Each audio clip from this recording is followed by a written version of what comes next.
함께 모두 말씀을 하시겠습니다. 네, 제22회 국무회의를 시작하겠습니다.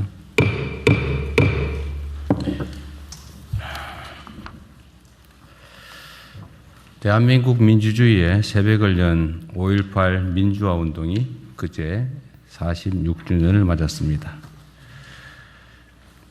계엄군의 모진 탄압에도 주먹밥을 나누며 서로를 지킨 5월 강주의 그 용기와 연대 정신은 우리 사회 민주주의의 고귀한 뿌리로 뻗어나갔습니다. 그 힘이 있었기 때문에 우리는 2년 전 겨울 그 칠흑 같은 내란의 어둠을 몰아내고 국민주권의 새 역사를 당당하게 써 내려갈 수 있었습니다.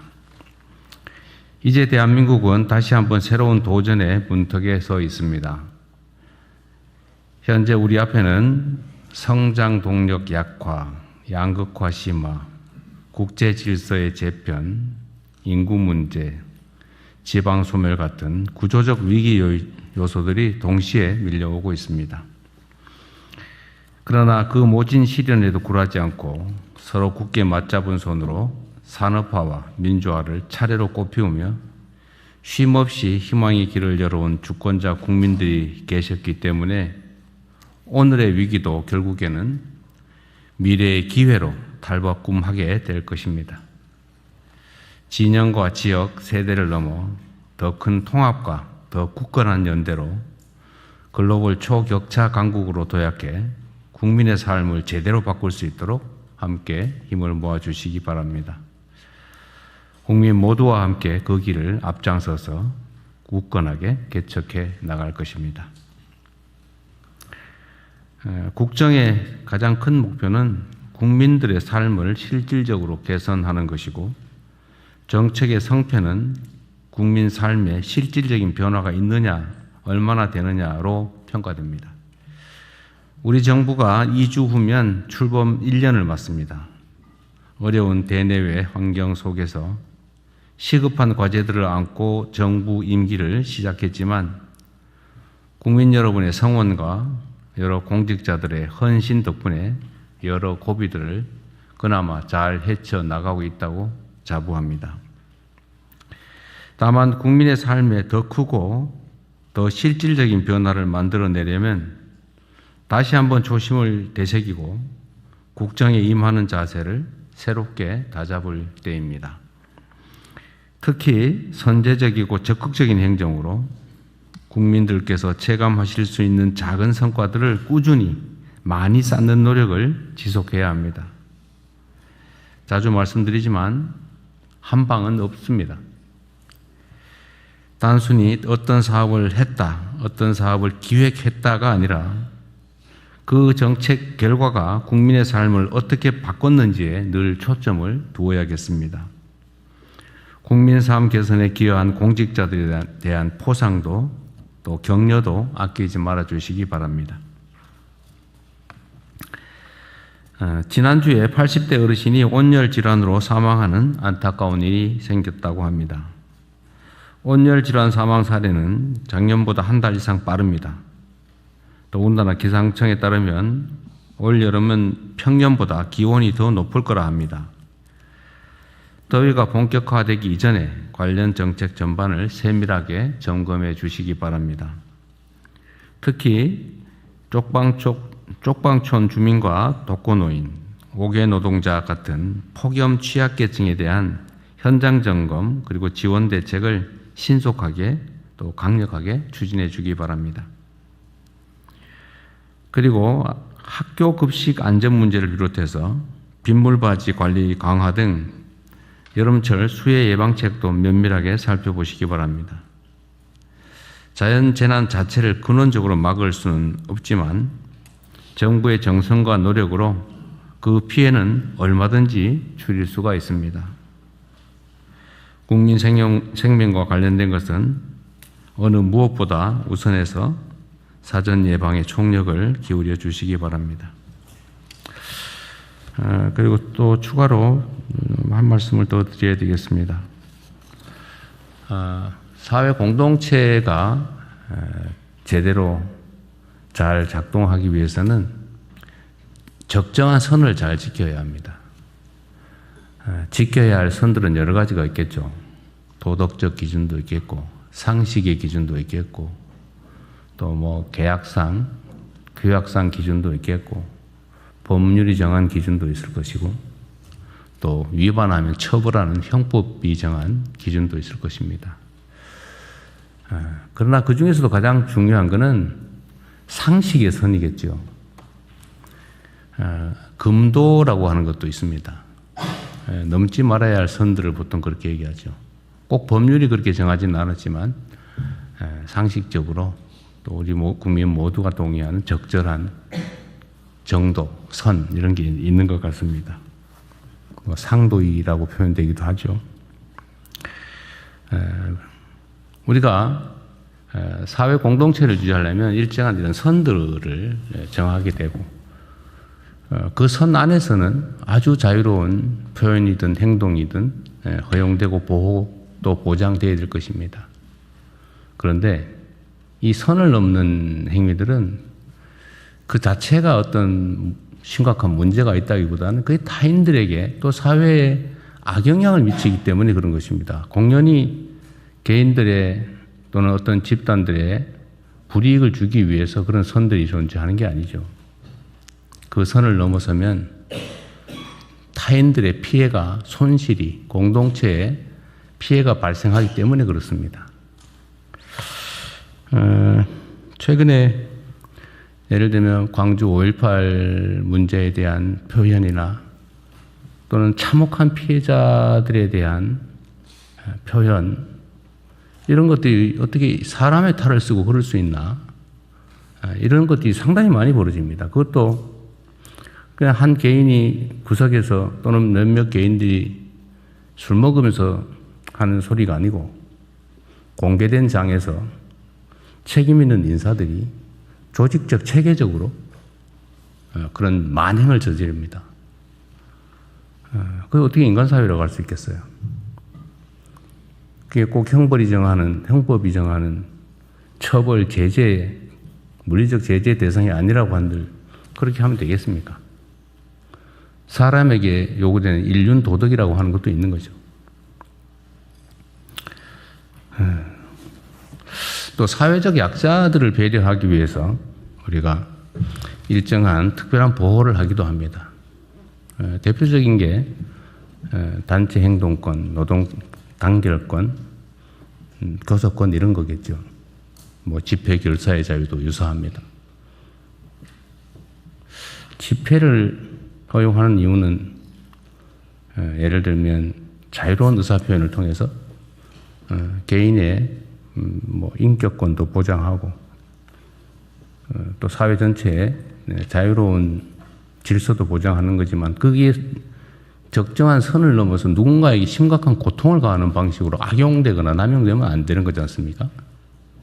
마찬가지로 노동삼권이라고 하는 것도 사회적 약자인 노동자들을 보호하기 위한 것이고 또 거기는 연대와 책임이라는 아주 중요한 원리가 작동을 합니다.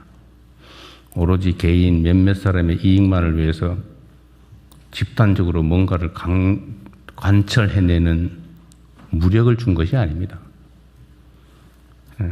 적정한 사회적 균형을 유지하기 위해서 약자들에게 힘의 균형을 이루어주기 위한 헌법적 장치이죠. 기업에는 여러 이해관계인들이 관여합니다. 위험과 손실을 부담한 투자자들이 있죠. 뭐 손실과 위험을 부담했으니까 당연히 이익을 나누는 권한을 갖습니다. 그게 본질이죠. 노동에 대해서는 정당한 노동의 대가가 보장돼야 됩니다. 물론 채권자들은 당연히 채권 회수를 할 수 있어야죠. 소비자들도 보호돼야 되고 연관된 기업, 생태계들도 보호돼야 됩니다. 누군가가 일방적으로 선을 넘지 않을 뭐 의무라면 좀 그렇지만 선을 넘지 않아야 되는 거죠.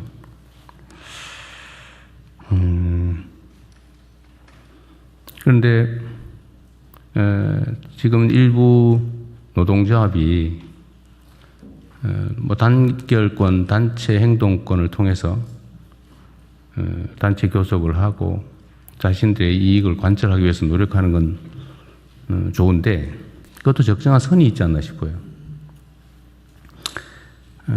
영업이익에 대해서 이익을 배분받는 것은 투자자가 하는 것입니다.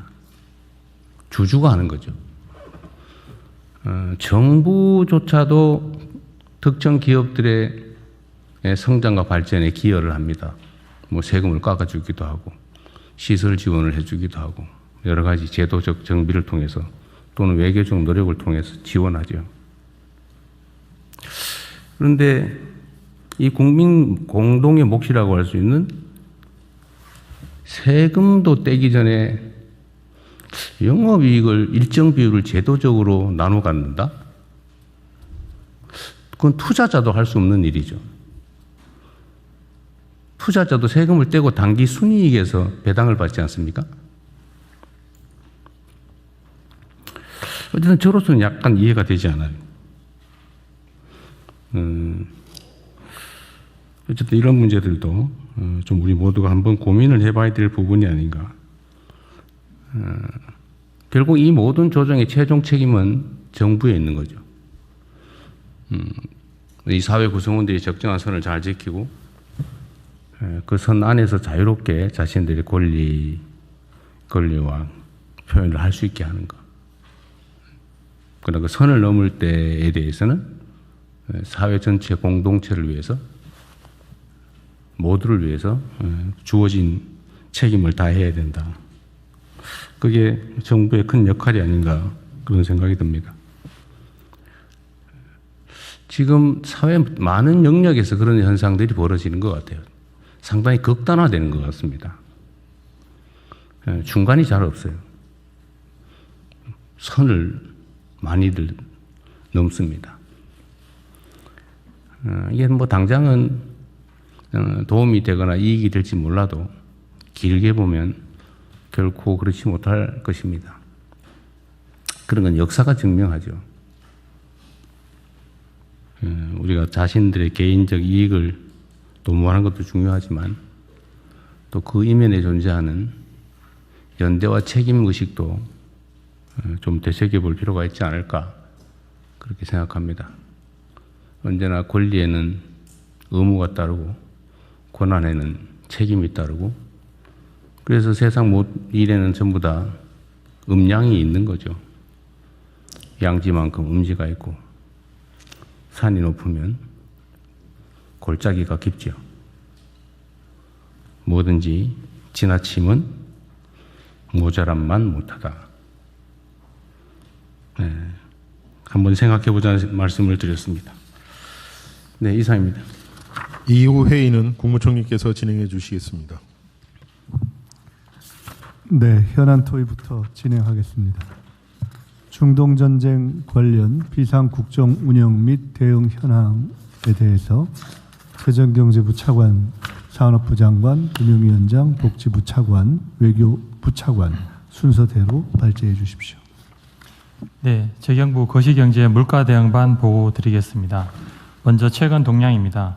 미국 트럼프 대통령이 당초 예정된 이란 공격을 보류하기는 했으나 다음 주 초까지라고 추가하였고 수용 가능한 합의가 도출되지 않을 경우 대대적인 공격 감행 준비를 지시하는 등 압박을 강화함에 따라 군사작전 재개 가능성과 이에 따른 전쟁 장기화 우려 등으로 국제 유가의 변동성이 확대되는 상황입니다. 브렌트유는 오늘 1시 반 기준으로 현재 110.4불, WTI는 103.6불을 기록하고 있습니다. 이러한 국제 유가 상승에 따라 글로벌 인플레 우려 등으로 미국 등 주요국의 국채금리가 상승 중입니다. 이러한 글로벌 국채시장 영향에 더하여 우리나라 경제 성장세 가속화에 따른 금리 상승 기대가 가세하여 우리나라의 국채금리도 상승하고 있습니다. 환율도 1,500원대 내외에서 등락을 하고 있습니다. 그러나 중동 전쟁에도 불구하고 우리의 실물 경제는 성장세가 가속화하고 있습니다. 수출과 경상수지가 역대 최고치를 경신하고 있으며 경제 상황을 종합적으로 보여주는 지표인 경제 성장률이 1분기에 전분기 대비로 1.7% 증가하여 왼쪽 그래프에서 보시듯이 지금까지 1분기 성장률을 발표한 OECD 국가 중에 가장 높은 성장률을 기록하였습니다.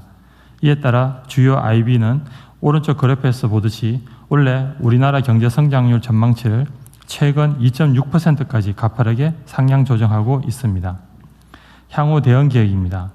변동성이 커진 채권 외환 시장을 면밀히 모니터링하고 필요시 관계기관과 공조하여 신속히 대응해 나가겠습니다. 최근 국채시장과 관련하여 시장 쏠림 여부를 예의주시하면서 현재까지 117억 불이 들어온 윗비 자금 유입 촉진을 지속 지원하는 가운데 시장 안정을 위해 다음 달 국고채 발행 물량을 축소하여 시장 부담을 완화하고 향후 변동성이 확대될 경우 시장 안정 조치를 적기에 시행해 나갈 계획입니다. 외환시장과 관련하여 출시 후 현재까지 23만 개 계좌가 개설된 국내 시장 복귀 계좌의 활성화 등 수급 안정 노력도 지속하겠습니다. 참고로 이번 달 말까지 국내 시장에 복귀하게 될 경우 해외 주식 양도소득세 100%를 감면받게 됨을 말씀드립니다. 민생 부담 최소화를 위해 물가 측면에서는 2차 고유가 피해 지원금을 이번 주부터 지급하고 있으며 민생 물가 안정을 위해 돼지고기, 닭고기에 대해 할당관세를 적용할 계획입니다. 공급망 안정에도 대응하겠습니다. 지난주 보고드린 사항을 제외하고 보고드리겠습니다. 세 번째 항목 차량용 요소 관련입니다. 비축된 차량용 요소의 보관기간 등을 감안하여 일부를 시장에 공급하겠습니다. 지금부터 6월 초까지 약 2.6개월분이 추가 도입될 계획임에 따라 유사시 대비에는 문제가 없습니다. 마지막으로 고용 대응입니다. 추경에 반영된 청년 뉴딜 사업을 공모 절차 등을 거쳐 5월부터 본격적으로 추진하여 쉬어섬 청년 등의 고용 상황 개선에 힘쓰겠습니다. 이상 보고를 마치겠습니다. 네, 산업부 에너지 수급반 보고 드리겠습니다.